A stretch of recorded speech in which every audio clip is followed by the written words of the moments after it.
अस्सलाम वालेकुम। अब ये एक बहुत ही इंपॉर्टेंट कमेंट है कि टोटल जो मार्केट कैप है क्रिप्टो का वो 2021 में इस टाइम पे 3 ट्रिलियन था और आज भी जो है वो 3 ट्रिलियन पे खड़ा हुआ है और मार्केट कैप इंक्रीज़ नहीं हुआ। लेकिन बीटीसी की प्राइस हमारी पिछली ऑल टाइम हाई से ऑलमोस्ट डबल हो चुकी है।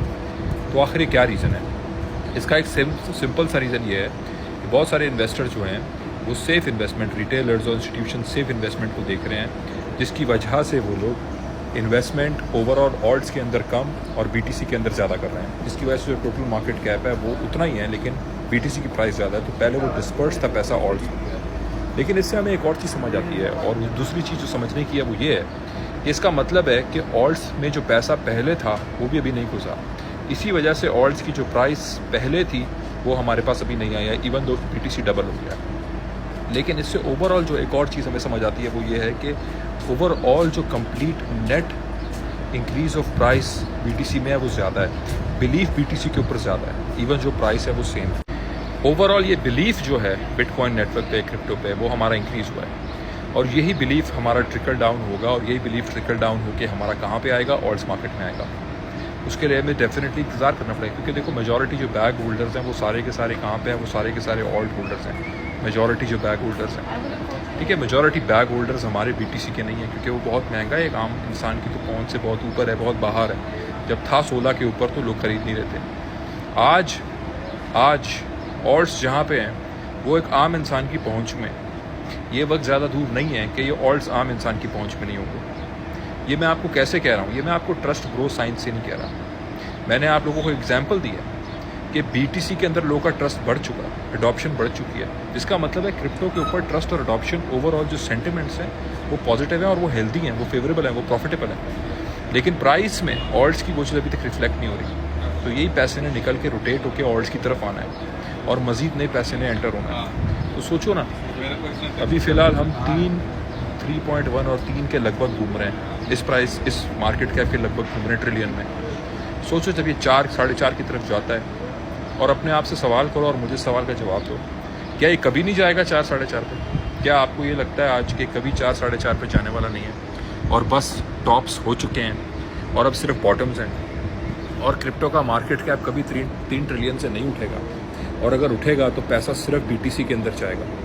तो इतने सारे जो ETFs फाइल हुए हुए हैं और उनके बारे में पॉजिटिव फिज़ा बनी हुई है, वो क्यों बनी हुई है? इतने सारे जो SEC की तरफ से जो मीम कॉइन्स के पीछे भी जाना था उनको उन्होंने ख़त्म कर दिया, क्यों ख़त्म किया? जो इतने सारे इन्वेस्टमेंट इंस्ट्रूमेंट्स और जो इतने सारे इंस्टीट्यूशन इसमें घुस रहे हैं वो क्यों घुस रहे हैं? आप लोग इस सवाल का जवाब देना, मुझे ना दें, आप लोग इस सवाल का जवाब अपने आप को दें। देखें, बहुत ही बेसिक फंडामेंटलिस्ट मार्केट है ये, बहुत ही बेसिक फंडामेंटलिस्ट है। इसमें ज़्यादा इस वक्त के दौर और इस वक्त के टाइम पर रॉकेट साइंस की ज़रूरत नहीं है। और बेसिक फंडामेंटलिस्ट बात यह है कि बिटकॉइन के यहाँ तक आने ने सेम मार्केट कैप में हमें ये चीज़ क्लियर कर दी है कि लोगों का यकीन इस पे है, बिग मनी का एतमाद इस पे है। बिटकॉइन और बाकी ऑल्ट कॉइन्स में ज़्यादा फ़र्क नहीं है, दोनों ब्लॉकचेन है, दोनों क्रिप्टो नेटवर्क हैं, दोनों की अडॉप्शन फास्ट है, डिसेंट्रलाइजेशन भी मौजूद है बहुत सारे क्रिप्टो ऑल्ट कॉइन्स में। तो अब it's just a matter of time. आखिरी सवाल मेरा ये होता है अपने आप से कि why should it be easy?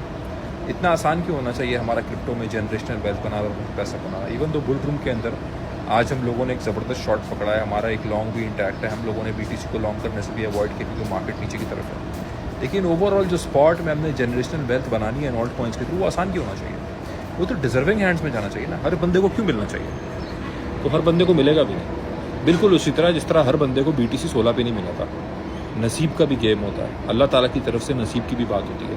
तो ये सिर्फ मेरी चाहत नहीं है। At the end of the day मैं तो चाहूँगा आप सबको जनरेशन वेल्थ का ये एग्जिट मिले, लेकिन at the end of the day जो सिंपल और स्ट्रेट फॉरवर्ड बात है वो ये है कि आपका नसीब भी है, और इस चीज़ को आपको सोचना चाहिए, समझना चाहिए। मैं ज़्यादा लंबी नहीं कर रहा, लेकिन ये बड़ी इंपॉर्टेंट बात है जो भाई ने यहाँ पे की है। हाविंग साइकिल का जिक्र किया, हाविंग साइकिल्स को उठा के देख लो। हाविंग हुई थी पिछले साल, हाविंग साइकिल्स के 1 साल के बाद 12 से 18 महीने में हम लोगों को ऑल्ट सीज़न भी नज़र आता है, वो भी पेंडिंग है। तो बहुत सारी चीज़ें इस वक्त बहुत सही फॉल हो रही हैं at the right place at the right time.